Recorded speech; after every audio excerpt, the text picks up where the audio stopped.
you were starting a new business, like let's say tomorrow, what do you feel like are the top 3 concepts that you really want to leave the audience with?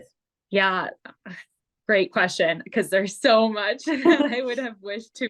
I think the biggest one is trusting yourself. And I think a lot of times we come into the online space. I know for me, we're looking to a coach. We're looking for somebody to give us the magic formula, make us 6 or 7 figures, whatever the sexy thing is for us, like to just give it to us, like right there, and follow everything that they do. And in that process, while some of their information can be helpful, we can also lose ourselves a bit in that. So definitely for me, like a lot of my growth has happened by learning to trust myself, to lean into what feels good for me, and to be able to decipher, hey, this coach shared something that feels really good to me, and that same coach shared something that, you know what, that doesn't resonate with me, and that's okay. So learning to take and leave, like what feels good and what doesn't feel good, learning to show up kind of in the way that feels good, to make an offer that feels good.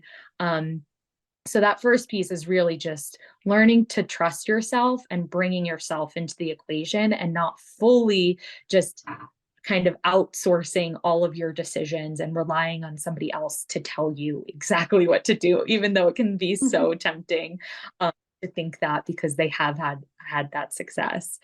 Um, I think the second thing too is really to think about for me, it was thinking about like a lot of the energy behind the type of business that I wanted, um, rather than a specific business model. I Mm. tried to start this with a course and a group coaching program for like a year and a half before I created my service, and now I'm, growing this into an agency, because I was like, oh, this is so passive. This is, what's so easy to scale, like my mindsets like that, but it wasn't aligned with the deep work that I like to do with my Mm. clients. So when I took that back and I started to explore, like, okay, what do I want my business to do? I was like, I do want a business that, I'm not working 60 hours, I'm not working 40 hours even, that I have that flexibility. I want something where I'm doing deep work with my clients and I do have a lot of involvement with them. And so when I started just kind of listing out more of like the energy of what I wanted my business to feel like, I realized that that was possible in a service-based business, even though a lot of the messaging I was receiving via ads and content at the time was like, the only way to scale is to create a course, or the only way to scale is to create a group program. So yeah, just really leaning into like what you want your business to feel like, and knowing that nearly any of these business models can support that. So, it's just making that possible for yourself and kind of removing a lot of the noise of what we can hear of like, this is the only way to do It's something. it's it's a great Um, point. yeah, I think, those are beginner mindsets and beginner mistakes of just feeling like there's only one way to do something, there's only one way. So Mhm. as soon as you can break free from like that idea and recognize that, anything will work, it's just a matter of, figuring out what that looks like uniquely for you.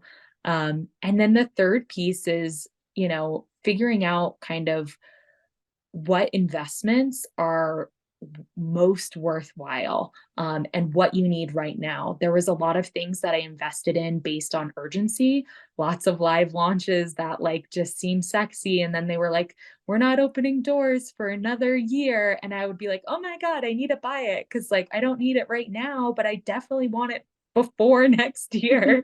And that led make a lot of investments that weren't right for me based out of Mm. that place of like them poking at urgency for me, and me kind of like just not knowing how to make really great decisions. I currently only invest in something that I'm actively going to work on right now and give 100% and be in the best position to succeed in that program, in that service, whatever it might be. Um, and this year too, just as like an insight for people, I'm not investing into any strategy. Actually, last year, I didn't invest in any strategy either, like any coaching in that capacity around like a specific strategy or things like that, really leaning into developing more of my self work, because the more I develop my own intuition, trust myself more and things like that, the strategy flows and the strategy works, and I'm not looking to the outside for somebody to dictate how to do something, but I'm Mm. turning inward and you know, I have the strategy. So that's been a beautiful like evolution in my journey as well. That Oh, again, I wish that I is wish beautiful. yeah. Yeah, it was, I'm a huge advocate of therapist and counseling, and we were just talking about that in the green room. And I think the more we process, we become light years ahead. You know, when it's as if we're not carrying around this kind of heaviness or rocks in a bag or resentment. I mean, I kind of see like rocks as resentment. If we're dragging those around with us, or we're trying to give them to our kids in the future, instead of we're kind of breaking the rocks down and then, okay, I can let that one go, I can let this one go, and we become lighter, and like you said, able to trust our intuition more and turn inward. And something came up for me the other day where I hit it almost like a road bump. I hit it, and then I thought, how am I going to deal with this? Is not what I expected. And immediately I went inward and thought, I always figure out a way.